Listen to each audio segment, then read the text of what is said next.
বর্তমানে বেশিরভাগ প্যারেন্টস চিন্তায় থাকেন, কারণ তাদের ছেলেমেয়েরা পড়াশোনার থেকে বেশি টিভি বা কম্পিউটারে সময় কাটায়। এই কারণের জন্য বাচ্চাদের থেকেও বেশি প্যারেন্টসরা দায়ী। বর্তমান দিনে বেশিরভাগ বাবা মা শুরু থেকেই বাচ্চাদের টিভি, কার্টুন ফিল্মস বা ভিডিও গেম খেলার প্রতি অভ্যাস করায়। শুরুতেই এই শখগুলো ভবিষ্যতে বাচ্চাদের অভ্যাসে পরিণত হয়। এমন প্যারেন্টসের সংখ্যা খুব কমই আছে যারা বাচ্চাদের শুরুতেই বই পড়ার প্রতি এনকারেজ করে। বই পড়া বাচ্চাদের ইন্টেলিজেন্সকে বাড়ায়। এই পড়া সারা জীবন তার কাজে আসে।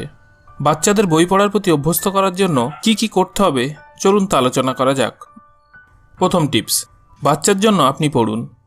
যতদিন পর্যন্ত বাচ্চা পড়তে না শেখে ততদিন পর্যন্ত আপনি তার জন্য পড়ুন। বাচ্চাকে পিকচার বুক বা স্টোরি বই থেকে গল্প শোনাবেন, এতে বাচ্চার বইয়ের প্রতি আগ্রহ বাড়বে।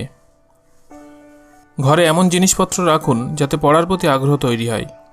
ঘরে একটা ব্ল্যাকবোর্ড রাখুন। পেপার, পেন্সিল, বই, পিকচার বুকস, গল্প বই, পৌরাণিক কাহিনী এসব রাখুন। তার জন্য নতুন নতুন শিখন সামগ্রী কিনতে থাকুন। বাচ্চার জন্য সময় দেবেন। অনেক প্যারেন্টস কাজের জন্য খুব ব্যস্ত থাকেন, তারা বাচ্চার জন্য পড়তে পারেন না। দিনের বেলা যদি সময় না থাকে তাহলে রাতে তার জন্য বই পড়ে কাহিনী শোনাবেন। এক্সপার্টদের মতে কোনো ভালো রিডারদের একটা বিশেষ ব্যাপার হলো তার প্যারেন্টসরাও ভালো রিডার ছিলেন। বাচ্চাকে এমন পড়াশোনার পরিবেশ দিতে হবে যাতে অটোমেটিক তার মধ্যে পড়ার অভ্যাস তৈরি হয়ে যায়। নিউজ পেপার পড়ার অভ্যাস।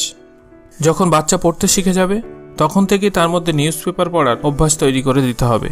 পেপার পড়াতে ভাষাগত জ্ঞান ও সাধারণ জ্ঞান অনেক গুণ বেড়ে যায়। বাচ্চাকে বাংলা ও ইংলিশ ডিকশনারিও দিতে হবে, যার থেকে সে নতুন নতুন শব্দ শিখতে পারবে।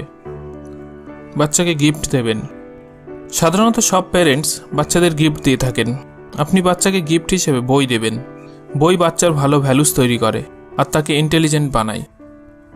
তো আশা করি এই টিপসগুলো ফলো করলে আপনার বাচ্চা বা আপনার বাড়ির কোনো বাচ্চা পড়াশোনার প্রতি ধীরে ধীরে আগ্রহী হবে। ভিডিওটি ভালো লাগলে লাইক ও কমেন্ট করবেন এবং পরিবারের অন্যান্য সদস্যদের সাথে শেয়ার করবেন। ধন্যবাদ, ভালো থাকবেন।